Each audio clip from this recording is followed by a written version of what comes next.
Değerli motorsever dostlarım, Domimon Motovlog'a hoş geldiniz. Ben Mehmet Beder. Elimden geldiğince sizlere güzel içerikler ile hizmet etmeye çalışıyorum. Varsa bir arızanız, onları kendi elinizle çok da ustaya gerek kalmadan genelde basit şeyleri yapabilmenize vesile olmaya çalışıyorum. Malum ben motorda şansım pek yok diyebilirim. Çok sıkıntı yaşıyorum. Bugün şu an iki karbüratör göstereceğim size. Bazı ayarlamalarından bahsedeceğim. Bu benim eski motoruma taktırdığım PZ27, burada da görürsünüz. PZ27 karbüratör. Bundan biraz bahsedeceğim. Kaç cc'ye kadar takılabilir, nedir falan. Sonra benim şimdiki motorum için aldığım karbüratör bu var. Ben bunu 110 cc'ye kadar diye aldım. Satıcıya sordum. Peki dedim PZ kaç? Bilmiyordu.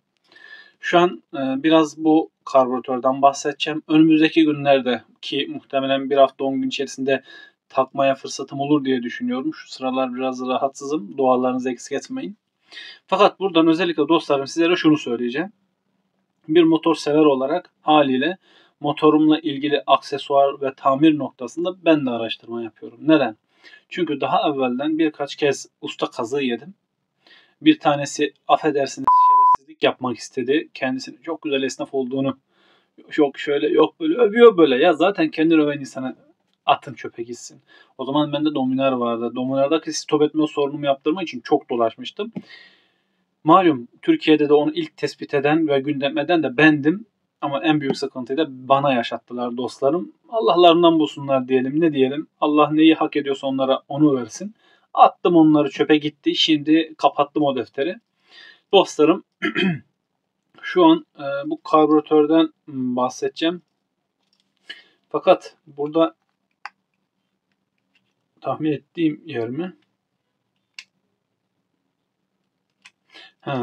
Bu mesela buna şey takılmıyor.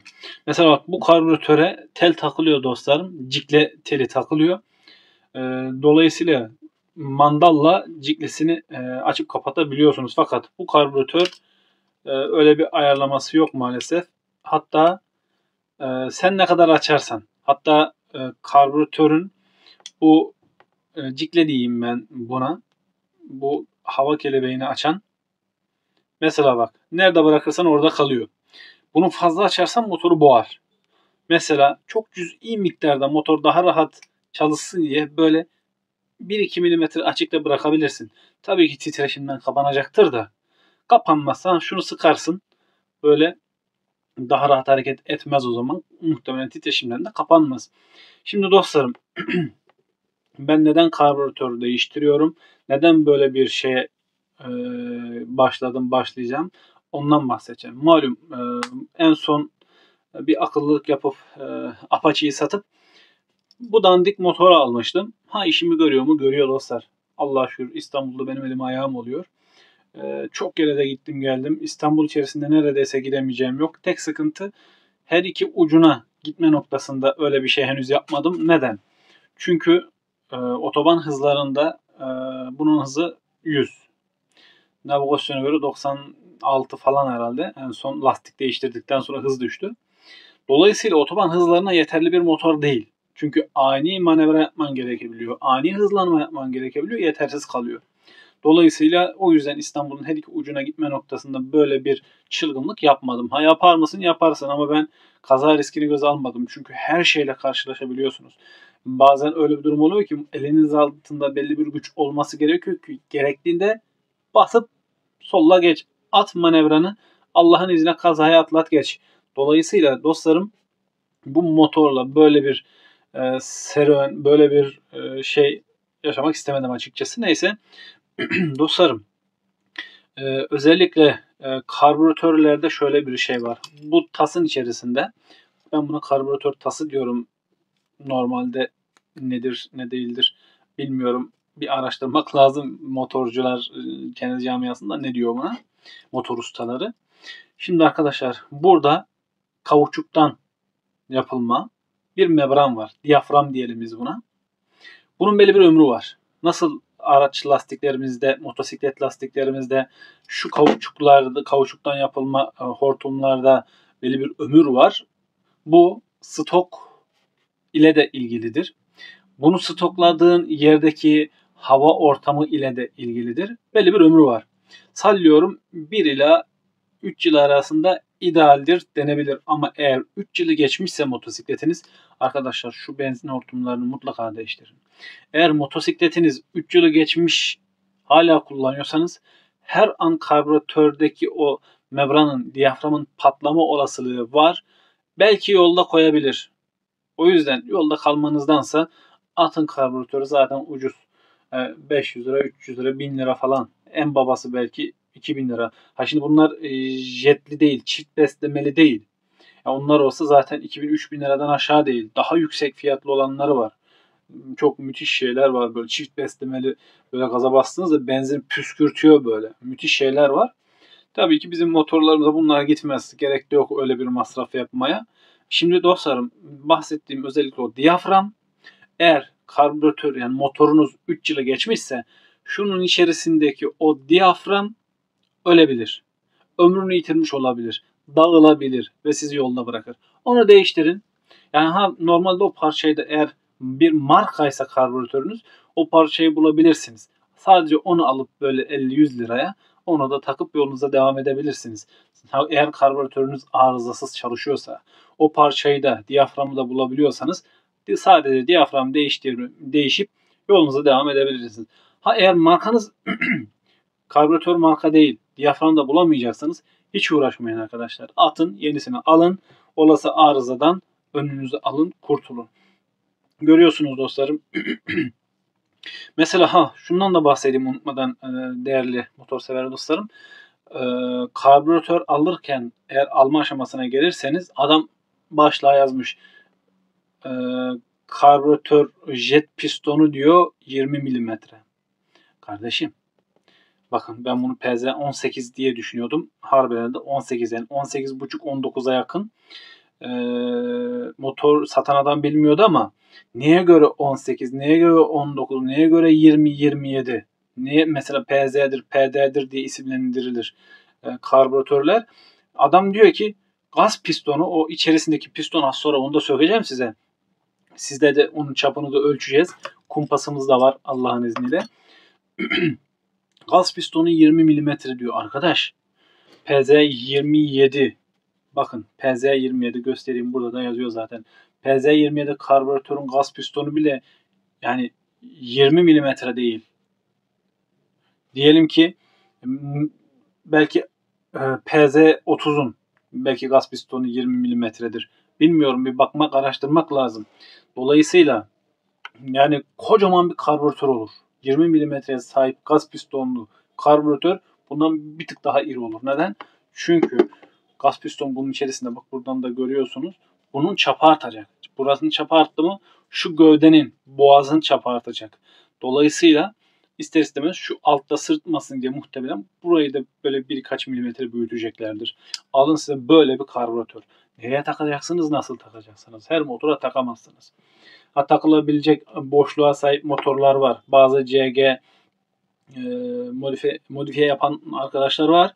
Onlara PZ27, işte 28, 30, 32 gibi karbüratörler takılabilir ki onlara çok müthiş böyle düzenlemeler yapıyorlar o motorlara. Onlara jet karbüratör takabiliyorlar. Çift beslemeli jet karbüratörler takabiliyorlar. Onlar ayrı bir konu. Neyse dostlarım affedersiniz. Ben çok fazla uzatmayacağım. Bu karbüratör ben PZ18 diye düşünüyordum ki burada da zaten PZ18 yazıyor. Motorun üzerinde gelen PZ14 arkadaşlar. PZ14 büyük ihtimalle ben düşünüyordum ya, diyordum PZ14. Acaba gaz pistonun çapı mı 14 mm düşünüyorum. Ulan diyorum 14 mm olsa çok ince olur. Yani eğer diyelim ki PZ20, 27, 30 falan filan, onlara baktığında bu defada diyeceksin ki çok kalın olacak, çok büyük olacak. Benim anladığım kadarıyla herhalde dedim şu boğazın çapından bahsediyorlar. Gerçekten de bu boğazın çapı arkadaşlar. Şimdi bismillah diyelim, açıp bakalım. İç çapı ölçer kısmından ölçelim. Bu arada bak, burada ne kadar görülüyor kameradan bilmiyorum ama dostlarım, iç çap geniş, içine girerekten biraz daralıyor. Yani böyle bir şey yapmışlar. Belki et kalınlığını içten inceltebiliriz gerekli malzemelerimiz olsa ama hiç gerek yok. Zaten bu benim sorunumu çözecek. Ben şundan bahsediyordum dostlarım. Neden karbüratör değiştiriyorum? Aldığımdan beri motosikletimin karbüratörü bozuk. Olur olmaz yerde gaz açıyor. Hiçbir şekilde ne yaparsanız yapın rolanti ayarını ayarlayamıyorsunuz. Ondan sonra hava ayarını yapamıyorsunuz dostlar. Ayar tutmuyor. Büyük ihtimalle içerisindeki diyafram patlamış diye düşünüyorum ben. Onu söktüğümde birlikte yine sizle burada iç sökümünü bakacağız. Gerçekten de PZ14 diyorlar ya. Gerçekten de 14 müymüş, 6 mıymış, üstü müymüş? Bunu da görmüş olacağız değerli dostlarım. Şimdi gelelim iç çapı sakince hassas bir şekilde şöyle size de şu yandan göstereyim size de. Bakın. BZ 1842. Ben bunu bir tık daha tam ucuna getirsem 1886 falan çıkıyor. Yani tam da tahmin ettiğim gibi üstünde de yazıyor 18 diye. Küsuratını hesaplamamışlar. İçteki daralmadan dolayı da belki hesaplamamış olabilirler. Bakın PZ18 arkadaşlar. Yani PZ18, PZ20, PZ27 dediğimiz kısım işte bu 27'den kastım 27 milimetre nedir? Bu manifolda, motosikletten gelen manifolda takacağımız yer. Doğrudan motora bağlayacağımız pistona giden kısma bağlanacak olan yer. Buradan hava girecek. Adı neydi onun? Buraya hava filtresi takacağız. Biz buraya şimdi performans hava filtresi de takabiliriz dostlarım. Ama motorun ben normal kendi filtresini takmak istiyorum. Olmadı onu da değiştiririz. Bende performans vardı zaten. Takılabilirse. Gerçi o biraz kalın ama olmadı bir tane daha alacağız. Onu takacağız. Şimdi dostlar bu 18 milimetre ise motorda gelen PZ14 ne kadar olur? Ona böyle bir bakalım. İndir. Bakın. Bu kadar ya. PZ14. Benim motorumda tekleme var. Olur olmaz yerde stop ediyor. Viteste stop ettiğinde de lak diye duruveriyor. Defalarca kaza atlattı bana arkadaşlar. Dolayısıyla motorunuzda karbüratör arızanız varsa, tekleme varsa, bazı motorcu arkadaşlar bobinden, işte elektrik aksamından falan diyor da en büyük sıkıntı hiçbiri değil arkadaşlar. Karbüratörünüz. Şu somunları sıktığınızda eğer burada conta yoksa, boşluk varsa, buradan hava alıyorsa bundan kaynaklanır. Yine aynı şekilde buradaki filtremizden tam şey değilse, sıkılı değilse kaynaklanır. Ama en büyük sıkıntı burayı tam sıkmamışsanız, buradan hava alıyor ise bundan kaynaklanır. Ondan sonra en büyük sıkıntı nedir biliyor musunuz dostlarım? Karbüratörünüz arızalı ise muhtemelen diyaframı arızalıdır. Muhtemelen titreşimden dolayı yiva atıyor. Hava gaz ayarını, hava benzin ayarını yaptığınız vidalar iç kısmından sıkıntıdır. Veyahut da gaz pistonu sürekli aşağı yukarı hareket ettiğinden dolayı içerisinde aşınma olmuştur. Oradan az veya fazla alıyordur havayı, benzini. Ondan dolayı olur. Yine benzinin bu iç kısımda karıştığı kısım var. Yukarı verilen. Mesela orada tıkanıklık olabilir. Komple bir söküp bakıp temizlemek de gerekebilir. Şimdi bu arkadaşlar bu malzemeyi alırken bir de şöyle bir şey var. Mesela ayarlı karbüratörler var, ayarsız karbüratörler var. Nedir o ayarlı ayarsız karbüratör? Biz buranın çapına baktığımız için şu malzememizi koyalım. Kumpasımızı kenara koyalım. Özellikle ben size şunu göstereceğim arkadaşlar. Bakın. Mesela motorunuz çalışmadığında bu cikleyi şöyle açık konuma biraz getirirsiniz çalışır. Daha da çalışmadım biraz daha açarsınız. Maksimum bu kadar açılıyor zaten. O çalıştıktan sonra bu cikleyi kapatırsınız. Dostlarım bu önemli. Dikkat edin. Bazı kargolarda hassas parça olduğu için şurası kırılabiliyor. Düşürmeyin. Düşürdüğünüz an çatlayıp kırılabilir. Hassas bir malzemedir. Bir de şunu söyleyeyim size. Benim şu eski motorumdan kalma. Motorunuzun karbüratörünü değiştireceğinizde benzin hortumlarınızı söktüğünüzde yanınızda şu çapta şöyle bir ne olsun? Vida olsun dostlarım. Neden? Çünkü sokun benzin akmasın. Çünkü mesela bakın bu eğilebilir esnek şey değil. İçerisinde alüminyum bir malzeme var. Sert bir. Normalde dışı kauçuk ama içi alüminyum malzeme. Bunun gibi esnek değil. Mesela bunu böyle lastikle de şu şekilde yaparsın. akmaz. Ama bunu yapamazsın. Senin motorundakini onu bilmiyoruz. O yüzden her ihtimale karşı böyle bir şey yanında olsun.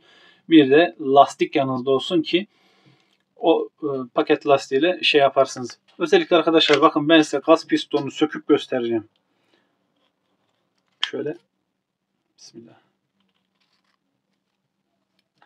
Gaz pistonunun şöyle bir özelliği var arkadaşlar. Takarken dikkat edin, yanlış takmayın. Bakın. Şu yarık var ya arkadaşlar. Bu yarığı takarken orada bir yuva var. Oraya denk getirip takacaksınız. Hava ayarı nereden yapılır? Arkadaşlar hava ayarımız buradan yapılır. Yani benzin ayarımızda yanlış bilmiyorsam buradan yapılıyordu. Şimdi özellikle ben size bu karbüratördeki en güzel iki şeyi göstereceğim. Karbüratör çok pahalı bir şey değil, ucuz bir şey ama her karbüratörde olmayan müthiş bir şey. Bakın arkadaşlar. Şu malzemeyi görüyor musunuz? Pirinç. Genelde paslanmaz çelik olur. O da çok güzeldir. Ama pirinç benim gözümde daha güzel bir malzemedir. Pirinç olması daha güzel. Yani paslanma bunda zaten hiç olmaz. Bu bence en az paslanmaz çelik kadar değerli, belki ondan daha kalitelidir diyebilirim. Buradan nasıl gösteririm bilmiyorum. Burada sekman var. Sekmanı sökmek istemiyorum.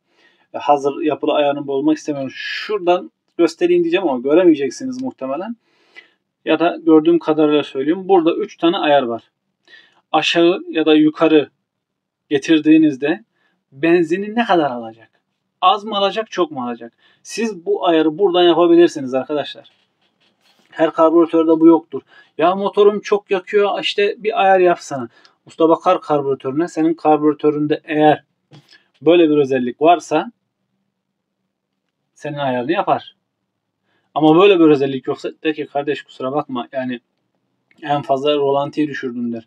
Rolantıyı düşürerek senin benzinini az yakmasını sağlamaya çalışır ki çok az fark eder. Ama karbüratörünüzde böyle bir özellik varsa Allah'ın izniyle buradan ayarınızı yaparsınız. Performansında mesela diyelim ki normalde bu 110 cc'ye kadar maksimum yapılabiliyor. Bizim motorumuzda 135 cc, yuvarlamaları çıkar 125-127 cc falan yeterli. Yetmediğinde ne yapacağım? Eğer yetmezse ki yetecektir Allah'ın izniyle. Çıkaracağım bu iğneyi, gaz pistonundaki sekmanı söküp ayarını buradan yapacağım. Bir tık daha fazla benzin alacak. Hava ayarına gelince arkadaşlar, hava ayarında karbüratör ilgi yerinde bir vidası var. Gördüğünüz gibi burada bir yar var. Yarık var. Biliyorsunuz, görüyorsunuz, belli bir çap var. O çapın içine ne kadar giriyor, ne kadar dışta kalıyor. Ona göre de bunun hava ayarını yapmış oluyorsunuz. O vidayı da şu vida. Şu içeride. Şu vida arkadaşlar. Rolanti ayarı. Rolanti ayarı düzeltiyorum. Hava ayarını da buradan yapıyordunuz bildiğim kadarıyla.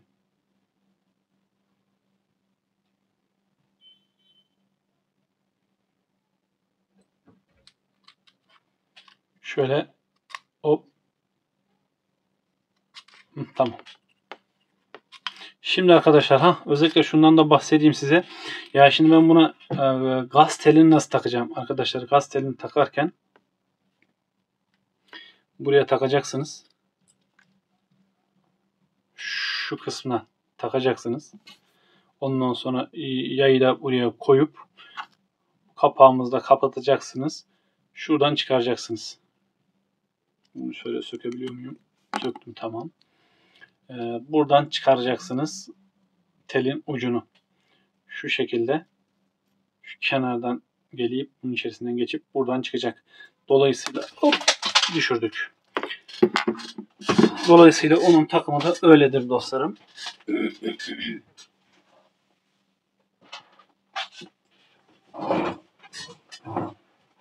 Şimdi ben bu karbüratörü çok fazla dağıtmadan, ayarı da yapılı, ayarını da çok fazla bozmadan hemen yerleştireyim. Yayımızı takalım. Bunu da böyle kapatalım arkadaşlar. Ya bu Japon diyor ama Japon kopyası olabilir. Orijinal Japon olup da bu kadar uygun fiyatlı sanmıyorum. 400-500 lira civarında bir fiyatı vardı sanırım. Ne yazıyor? Kane. Keyhin. Yani nasıl okunuyor? Keyin diye okunuyor herhalde. Böyle bir karbüratörümüz var. Ben şimdi şamandırasını yani şamandıra da diyen var. Membran diyen de var. Diyafram ya da diyafram membran diyen de var. Ya da membran diyafram diyen var. Burası tahliye arkadaşlar. Tahliyeyi buradan ayarlıyorsunuz. Buradan tahliye fazlasını atıyor herhalde. Yakamadığını mıdır nedir bilmiyorum. Buradan yapıyor o ayar. Bunu kapalı konumda kalsın hiç önemli değil. Motorumdan eskisini söktüğümde komple sökeceğiz. Hem bir temizliğini yapacağız. Hem iç parçalarını göreceğiz. Hem gerçekten de söylendiği gibi 14 mm mi daha mı altı daha mı üstü bunu göreceğiz. Şimdi bu parçamızı şöyle bir koyalım. Bunu takacağız. Elimde eski motorumdan kalma böyle bir manifold var. Şurası kauçuk, ortası komple kauçuk da şu iki uç kısım alüminyum. Çok güzel döküm yapmışlar. Sağlam çalışıyor. Ama conta lazım bunun için. Şimdi bir de her ihtimale karşı yolda kalmamak adına ben motoruma böyle gerekli parçaları alırım arkadaşlar. Benzin hortumu sanırım 1 metreydi. Şimdi arkadaşlar PZ27 karbüratörün gaz pistonunu ölçeceğiz. Gaz pistonu kaç milimetre şu boğazı ölçeceğiz manifold girişini. Ondan sonra ufaktan buna bakacağız. Bu normalde çalışıyor. Dolayısıyla çalıştığı için ben bunun diyaframını açıp açıkçası bozmak istemiyorum. Ama gaz pistonunu açıp bakabiliriz. Gaz piston kaç milimetre? Normalde PZ27'lerin gaz pistonu 20 milimetre diyorlar. Bakalım gerçekten de 20 milimetre miymiş? Ha bu arada size özellikle şu iğneyi de göstereyim arkadaşlar. Görüyor musunuz? Ucu bayağı sivri. Yani bakayım bu ayarlı mı? Evet. Bu kadar kaliteli diyebileceğim bir malzemede ayar var. Evet. Sanırım 4 ve 5 tane de ayar burada var. Yani bu normalde 200 cc'ye kadar takılıyor. Ama 250-280 cc'ye kadar da buradan bu gerekli iğne ayarını yapıp motosikletlere takabilirsiniz. Gelelim şimdi bu PZ27'nin gaz pistonu kaç milimetre? Buna bakalım. Şöyle 22 milimetre arkadaşlar. 22 milimetrelik bir gaz piston. Adam şimdi 20 milimetre dedi. Peki 20 milimetre olunca ne oluyor arkadaşlar? PZ27 olmuyor mu? O zaman PZ25-26 mı oluyor? Ben bu bir soru işareti. Bunu şimdilik böyle koyalım. Şimdi gelelim bu PZ27 karbüratörümüzün manifold kısmı kaç milimetre? Normalde benim bildiğim kadarıyla bu PZ işte PD veya PZ 27-25 nedir? Bu arkadaşlar buranın çapı. Bakalım yine biz iç çap ölçer kısmımızla ölçelim. Bakalım 27 milimetre mi? Gelelim. Uca getirmeye çalışıyorum. Tam uca getireyim. Evet. Tam ucuna getirdiğimde PZ 27'ye gelecek. Ama tam oraya getiremedim. İsterseniz şu şekilde ölçmeye çalışalım. Şöyle ucuna getirmeye çalışıyorum ki. Normalde böyle değil. Şurayla ölçmem lazım ama tam ucuna getiremiyorum buradan. Size göstermek için yamuk şey yaptığımdan. Evet arkadaşlar gördüğünüz gibi bu da PZ27. PZ27 karbüratör. Yine burada bir diyaframımız var fakat karbüratörümüz çalıştığı için ben bunu sökmeyeceğim. İğneler çok hassastır. Siz olun karbüratörünüzü düşürüp iğnenin ucunu bozmayın, eğmeyin, bükmeyin. Bunun tamamen düz olması lazım. Yine çok güzel kaliteli diyebileceğim bir karbüratördür. Civis onun markası nasıl okunuyor bilmiyorum. Civis ya da Civis bilmiyorum. Karbüratörün iğnesi çelik gördüğüm kadarıyla ayarlanabilir. 3 veya 4 farklı ayara sahip bir karbüratör. Yine bu da gayet güzel. Bunu da yine takalım. Bu ne? O şu yara gelecek.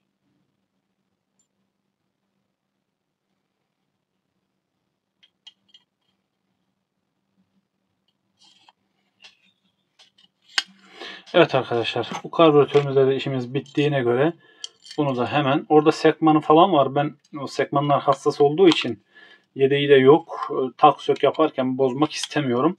Yarın öbür gün başka bir projede kullanmam gerekir. Hayır diyemeyeceğim bir dostum denk gelir. Onda yine kullanabilirim. Arkadaşlar çayı da unuttuk buz gibi oldu. Bu arada elimde şöyle güzel malzemeler var. Biliyorsunuz ben daha evvelden Apache kullanıyordum. Apache'mi uzun süre kullanmak niyetiyle almıştım ve bazı yedek parçalar almıştım. Bir ara piyasada bulunmuyordu. Bulmuşken dedim orijinal alıp koyayım. Arkadaşlar elimde orijinal TV'sinin kendi ürettiği orijinal şeyler var. Yağ filtrelerim var. Bunları birkaç tanesinin kampanya diyorum. Çekiliş yapacağım. Arkadaşlar bunlardan birkaç tanesini çekiliş yapacağım. Siz motorsever dostlarıma çekilişle hediye etmeyi planlıyorum. Geri kalanını da yani satmayı düşünüyorum. Piyasada sallıyorum 500 ise ben 400'e vermeyi düşünüyorum. 400 ise 300'e vermeyi düşünüyorum. Uygun fiyattan dostlarıma gitsin. Onlar da işlerini görsün. Arkadaşlar benden bugünlük bu kadar. Ben biraz teknik konuşmak istediğim için böyle bir kumpasa ihtiyacım vardı. Kumpas aldım. Her zaman bana lazım oluyor motorumda ya da evde yapacağım bazı projelerimde. Laptopumuzun da pili bitmek üzere. Dostlarım ben çok uzattım. Fazla uzatmak istemiyorum. Önümüzdeki günlerde karbüratörümüzü takıp hem hava ayarını yapacağız hem rolanti ayarını yapacağız. Normalde yapılı geldi fakat yani ayar tutmayabiliyor. Dolayısıyla ben bunu da halledeceğim. Muhtemelen bir hafta 10 gün içerisinde onun takımının montajını yaparım. Onunla ilgili videoda bir sonraki hafta gelecektir. Dostlarım benden bugünlük bu kadar. Sizlerden ricam videolarımı beğenip kanalıma abone olursanız sevinirim. Allah'a emanetsiniz. Kazasız belasız sürüşler diliyorum.